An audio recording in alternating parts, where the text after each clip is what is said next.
Today we are going to discuss financial ratios. So financial ratios जो होते हैं वो अलग अलग प्रकार के होते हैं जिनसे हम कंपनी की फाइनेंशियल हेल्थ को हम मेजर करते हैं। तो उनमें बेसिकली 4 प्रकार के मेन होते हैं। पहला होता है लिक्विडिटी रेशो। तो लिक्विडिटी रेशो बेसिकली क्या होता है, वो कंपनी की एबिलिटी को बताता है कि वो शॉर्ट टर्म डेब्ट्स को पे कर पाता है या नहीं। ठीक है ना।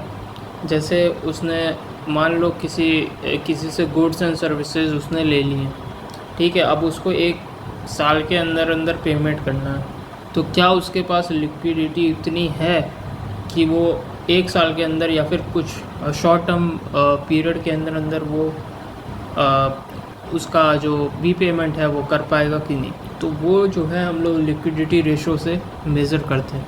इसमें जो मेजर एग्जांपल है वो आता है करंट रेशो और होता है एसिड टेस्ट रेशो।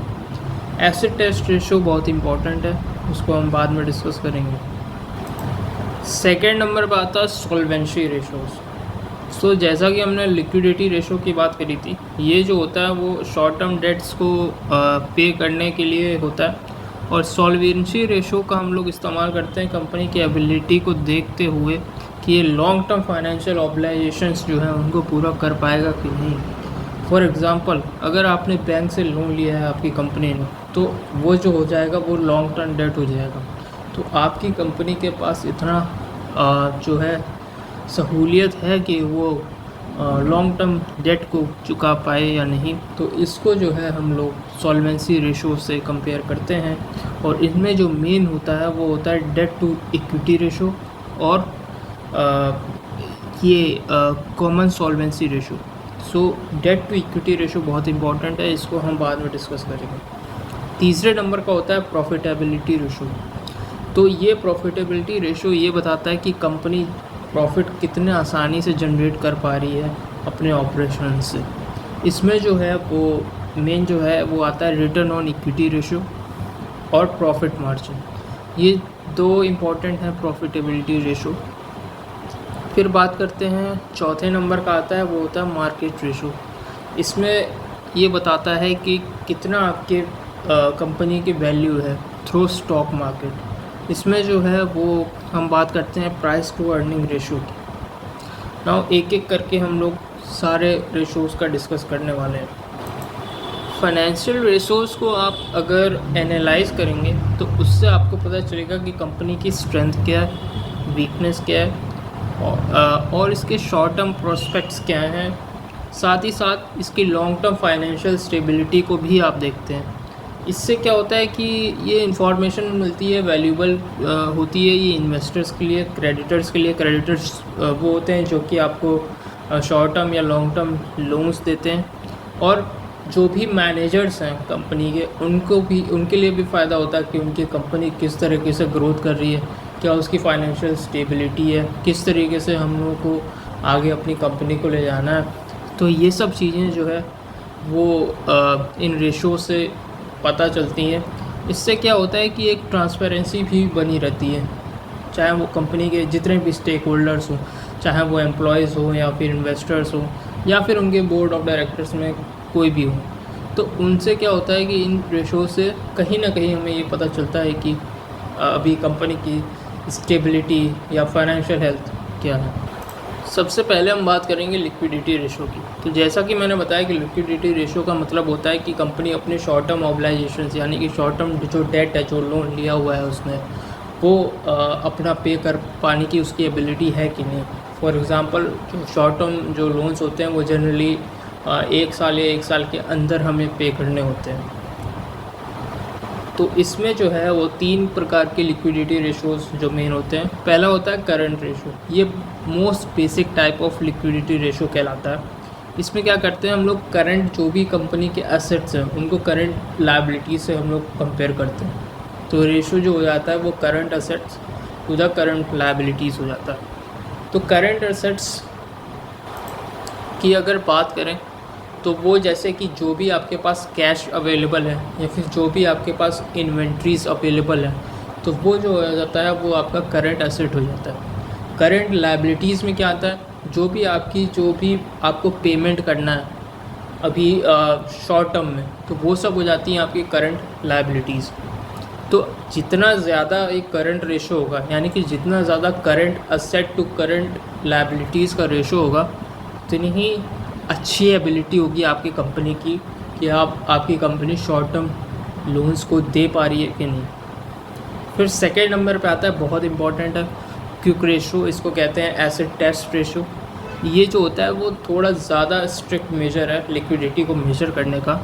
इसमें क्या होता है कि हम लोग इन्वेंट्री को हटा देते हैं करंट एसेट से। अब इन्वेंट्री क्या होती है? इन्वेंट्री जो भी आपका सामान, जैसे आपने कोई दुकान खोली है तो जो भी आपका सामान है तो अभी दुकान में जो कि बिका नहीं है, वो सब होता है इन्वेंट्री, ठीक है, जो कि आप इसको थोड़े समय बाद तक बेचेंगे तब आपको पैसा मिलेगा। तो अगर हम उस इन्वेंट्री को हटा दें और सिर्फ आपके करंट असेट्स की बात करें, जो कि आपके पास एकदम लिक्विड असेट है, एकदम जो कैश अवेलेबल है, जो इन्वेंट्री को हटा करके, तो उसकी अगर हम बात करें तो उसको यहाँ पे कंसीडर किया जाता है, ठीक है। तो जैसे कि यहाँ पे लिखा है कि इन्वेंट्री जो होता है वो थोड़ा ज़्यादा समय लेता है सेल होने में, और इसको हम लोग कैश में कन्वर्ट करने में थोड़ा ज़्यादा समय लगेगा। इसीलिए हम लोग क्या करते हैं, क्विक रेशो का नाम ही क्विक इसीलिए है क्योंकि हमें कैश एकदम से हमारे पास होना चाहिए हाथ में, ठीक है। तो उसकी बात करता है ये। तो क्या आपकी कंपनी के पास इतना क्विक कैश है कि आप अगर अभी आज ज़रूरत पड़ जाए तो आप अपना पैसे चुका पाएँ? तो ये जो होता है ये क्विक एसिड टेस्ट रेशो हम लोग कहते हैं इसको। So quick ratio helps assess company's ability to meet its short-term obligations with its most liquid assets. अब बात करते हैं कैश रेशियो की। सो कैश रेशियो जो पिछले दो हैं उनसे भी ज़्यादा कंजर्वेटिव अप्रोच होती है ये, ठीक है। सो इसमें सिर्फ और सिर्फ कैश की बात होती है, सिर्फ और सिर्फ कैश या कैश इक्विवेलेंट्स, जैसे कि मार्केटेबल सिक्योरिटीज़ हो गया। आपके पास कोई सिक्योरिटी आप तुरंत आज ही बेच दें, आज ही आपको पैसे मिल जाए, या फिर आपके पास जो कैश है वो रहे आपके पास। तो ये जो होती हैं ये और ज़्यादा कंजर्वेटिव अप्रोच है पिछले दो ratios. So it indicates a company's ability to meets its short term mobilisations with its most readily available cash, जो कि आपके पास तुरंत आपके पास कैश अवेलेबल है। हालांकि क्विक एसिड टेस्ट रेशो और कैश रेशो लगभग सेम ही है, लेकिन इसमें कैश रेशो में थोड़ा ज़्यादा stringent approach होती है than the above two. Now liquidity ratios important क्यों हैं? So liquidity ratios इसलिए important है ताकि इन्वेस्टर्स या बिजनेसेस के लिए इसलिए इम्पोर्टेंट है क्योंकि इससे एसेस होता है कि कंपनी की फाइनेंशियल हेल्थ क्या है, और इससे ये भी पता चलता है कि कंपनी के पास इनफ कैश है हैंड में कि नहीं, जिससे कि वो अपने आगामी जो एक्सपेंसेस हैं उनको कवर कर पाती है कि नहीं। इन्वेस्टर्स इनको इवेल्युएट करता है कि क्या उसको जो भी इन्वेस्ट करेगा उसमें रिस्क है कि नहीं, या फिर और जो कंपनी जो लो लिक्विडिटी होता है, जिनके पास कम कैश होता है अपने डेट्स को चुकाने के लिए, वो थोड़े ज़्यादा रिस्क में होता है, वो ज़्यादा डिफ़ॉल्ट कर सकता है। सेकेंड नंबर पे अगर हम बात करें तो हम बात करने वाले हैं सॉल्वेंसी रेशो की। तो जैसा कि मैंने बताया कि सॉल्वेंसी रेशो क्या होता है कि सॉल्वेंसी रेशो में हम लोग आप देखते हैं कि कंपनी की एबिलिटी वो लॉन्ग टर्म पर्सपेक्टिव में अपने लोन को चुका पाती है कि नहीं, तो उसको हम लोग बेसिकली सॉल्वेंसी रेशो में कवर करते हैं। तो इसमें जो इम्पोर्टेंट आता है वो होता है डेट टू इक्विटी रेशो। अब डेट टू इक्विटी रेशो से भी हमें पता चलता है कि अगर हम इसका जस्ट फॉर्मूला देखें तो इसका मतलब होगा कि डेट ऊपर आएगा और इक्विटी नीचे आएगा, ठीक है। अब इक्विटी क्या होता है? इक्विटी वो होता है जो शेयर होल्डर्स ने, जो भी इन्वेस्टर उन्होंने पैसा लगाया है और उसके बदले जो आपने इक्विटी दी है, तो वो हो गया इक्विटी। और डेट जो होता है कि वो आपने बैंक से लोन लिया कि नहीं, ठीक है। तो अब डेट टू इक्विटी रेशो का मतलब ये है कि अगर डेट टू इक्विटी रेशो आपका 1 से ज़्यादा होगा, दैट मीन्स कि आपने डेट ज़्यादा ले रखा है अपने कंपनी को फ्यूचर ग्रोथ करने के लिए दैन दी आपने इन्वेस्टर से पैसा जितना लिया, मतलब आपने इक्विटी कम दी हुई है और डेट ज़्यादा लिया हुआ है, ठीक है। अगर ये डेट टू इक्विटी रेशो आपका 1 से कम होता है, दैट मीन्स आपने इक्विटी ज़्यादा दी हुई है और डेट कम लिया हुआ है, ठीक है। तो ये होता है। अगर हम बात करें कि high debt to equity ratio अगर होगा तो दैट मीन्स आपकी कंपनी जो है वो ज़्यादा डेट पे रिलाई करती है दैन इक्विटी या फिर इन्वेस्टर से पैसे लेने पे। तो इस पे क्या होता है यार कि अगर आप डेट लेते हो किसी से भी तो आपको इंटरेस्ट देना पड़ता है उसको, ठीक है। भले ही आपकी कंपनी गड्ढे में जाए या फिर भले ही आपकी कंपनी में प्रॉफिट हो, आपको रिटर्न तो देना ही पड़ेगा। ये आपके पास ऑब्लाइजेशन होता है, और अगर आप नहीं करेंगे तो आपके लीगल एक्शन भी हो सकता है, ठीक है। तो आपकी कंपनी अगर डिफ़ॉल्ट भी हो जाए या फिर कोई भी प्रॉब्लम आए आपकी कंपनी से, उससे जो भी क्रेडिटर होता है उसको फ़र्क नहीं पड़ता है, आपको उनको इंटरेस्ट देना ही पड़ेगा। सेकेंड थिंग, अगर आपका लो डेट टू इक्विटी रेशो है, दैट मीन्स आपने इक्विटी ज़्यादा दी हुई है, दैट मीन्स आपने इन्वेस्टर से ज़्यादा पैसा लिया हुआ है, देन डेट आपने कम लिया हुआ है बैंक से। इसका मतलब ये है कि आपके पास कोई ऑब्लाइजेशन नहीं है आपकी जो भी इन्वेस्टर है उसको दोबारा देने का पैसा। आप तभी आप अपने इन्वेस्टर को पैसा दोगे जब आप प्रॉफिट बना रहे होगे, ठीक है। तो इसमें आपका रिस्क बहुत ही कम है। लेकिन ये देखा जाता है कि जब आप इन्वेस्टर से पैसा लेते हो ना, जब आप इन्वेस्टर से पैसा लेते हो तो आपका जो ग्रोथ पर्सपेक्टिव है वो कम होता है। अब क्यों कम होता है? क्योंकि आप इन्वेस्टर से जब पैसा लेते हो आपने इक्विटी उसको दे दी है, ठीक है। तो जब भी आप प्रॉफिट कमाओगे तो आपका प्रॉफिट परसेंटेज थोड़ा सा कम हो जाएगा, क्योंकि आपका प्रॉफिट इन्वेस्टर के पास भी जाएगा। लेकिन अगर आप डेट ज़्यादा डेट मतलब लेते हो, डेट से आप ग्रोथ करना चाहते हो, तो आपने अगर उसको एक स्पेसिफाइड पीरियड में आपने उसका पैसा लौटा दिया तो जितना भी आपका फर्दर प्रॉफिट होगा वो 100% आपका होगा। तो ये देखा जाता है। तो high debt to equity ratio होगा तो आपका रिस्क ज़्यादा होगा और रिटर्न भी उतना ज़्यादा होगा, क्योंकि आपके पास इक्विटी आप ही के पास है। और अगर लो डेट टू इक्विटी रेशो होगा तो आपका रिस्क भले ही कम होगा, कंजर्वेटिव अप्रोच होगी, आपकी फाइनेंशियल हेल्थ फिर भी ठीक रहेगी, लेकिन जो ग्रोथ का पर्सपेक्टिव है वो कम हो जाएगा, क्योंकि आपका जो मोर प्रॉफिट है वो इन्वेस्टर ही लेके जा सकता है। अगर हम इसे डेफिनेशन के तौर पे देखें तो debt to equity ratio basically reflect करता है कंपनी की फाइनेंशियल लेवरेज को। वो इंडिकेट करता है कि आप किस पे ज़्यादा रिलाई करते हैं, आप डेप्ट फाइनेंसिंग पे ज़्यादा रिलाई करते हैं या फिर इन्वेस्टर की इक्विटी पे ज़्यादा रिलाई करते हैं। इसका फॉर्मूला होता है टोटल डेट, जो कि टोटल आपने बोल ली है, अपॉन शेयर होल्डर की इक्विटी।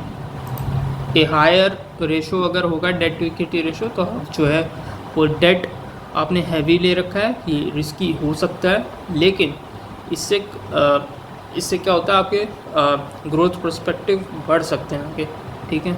और लोअर रेशो होगा तो आपने कंपनी ने फाइनेंस कर रखा है ज़्यादा इन्वेस्टर का पैसा लेकर के, ये थोड़ा स्टेबल होता है बट आपकी लिमिट कर देगा ग्रोथ अपॉर्चुनिटीज़ को। तीसरा हम बात करेंगे प्रॉफिटेबिलिटी रेशोज़ की। तो प्रॉफिटेबिलिटी रेशोज़ ये बेसिकली फाइनेंशियल मैट्रिक्स है, ये बताता है कि कंपनी की एबिलिटी क्या है जनरेट करने के प्रॉफिट्स, ठीक है। अपना कंपनी कितना अच्छा इफ़ेक्टिवली मैनेज करता है सेल्स को, ताकि वो प्रॉफिट को अर्न कर सके। इसमें अगर हम पहला बात करें वो होता है ग्रॉस प्रॉफिट मार्जिन रेशो की। तो ग्रॉस प्रॉफिट से ही हमें समझ में आता है कि जितना रेवेन्यू हमने किया है उसमें से अगर हम सिर्फ कॉस्ट ऑफ गुड्स सोल्ड को अगर हम हटा दें, यानी कि जितना आपने सेल किया उसकी जितनी आपकी लागत है उसको अगर आप माइनस कर दें, फिर अपॉन कर दें रेवेन्यू से, तो ये जो हो जाता है वो आपका ग्रॉस प्रॉफिट मार्जिन रेशो कहलाता है, ठीक है। जितना अगर ज़्यादा होगा ये, वो कंपनी ज़्यादा अच्छा मैनेज कर पाएगी अपने प्रोडक्शन कॉस्ट को, ठीक है। और a larger contribution margin for operating expenses and profit, तो उतना ही ज़्यादा उसका ऑपरेटिंग मार्जिन होगा, उतना ही ज़्यादा उसका प्रॉफिट भी होगा। सेकंड आता है ऑपरेटिंग प्रॉफिट मार्जिन रेशो। ये profitability of companies core business operations after accounting all the operating expenses. तो अब operating income upon revenue into 100, ये इसका फॉर्मूला होता है। ऑपरेटिंग इनकम वो होती है कि जो भी आपका रेवेन्यू हुआ उसमें से आपने ऑपरेटिंग जो भी एक्सपेंसेस थे, ठीक है, वो आपने माइनस कर दिए तो वो आपका ऑपरेटिंग इनकम हो गया, ठीक है। तो ये बताता है कि ratios shows how much profit a company generates from its core activities before considering interest and taxes। तो ये बेसिकली अगर हम ऑपरेटिंग इनकम को बात करें तो वो होता है earning before tax and interest, ठीक है, EBIT कहते हैं इसको, ठीक है। EBIT upon revenue into 100, earning before interest and taxes upon revenue into 100, ये हो जाएगा।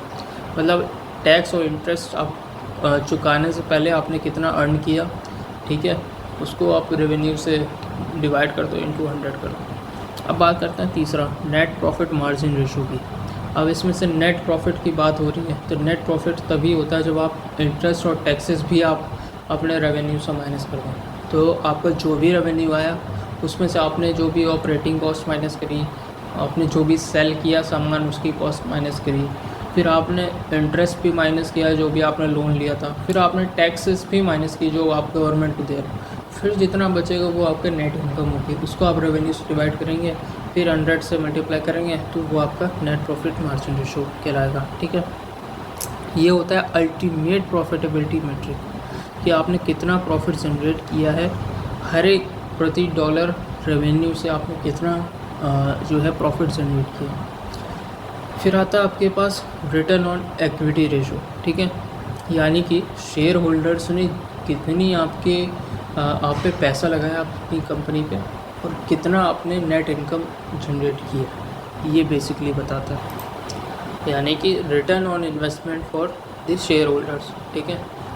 और ये अगर हम इसको दूसरे पर्सपेक्टिव से देखें, एक तो पर्सपेक्टिव ये होगा कि भाई शेयर होल्डर्स को कितना रिटर्न मिल रहा, दूसरा ये हो गया कि शेयर होल्डर्स आपकी कंपनी में कितना पैसा लगाए और उस पैसे से आप कितना रेवेन्यू, कितना नेट इनकम जनरेट कर सकें, ये भी बताता है, ठीक है। तो return of equity shows how effectively a company is using its shareholders equity to generate profits, ठीक है। पांचवा हो गया रिटर्न ऑन असेट्स, ठीक है, कि कंपनी जो है अपने जो भी टोटल उसके असेट्स हैं उन असेट्स का यूज़ करके वो कितना प्रॉफिट कमा पा रहा है, तो वो इस रिटर्न ऑफ ऑन असेट्स का बताता है, ठीक है। तो net income upon average total assets into 100। ROA indicates how much profit a company generates from each dollar of assets on it's balance sheet. तो ये था फाइनेंशियल रेशोज़ पर थोड़ी सी हमने बात करी थी, तो आई होप कि थोड़ा बहुत डाउट आपका क्लियर हुआ हो। थैंक्स।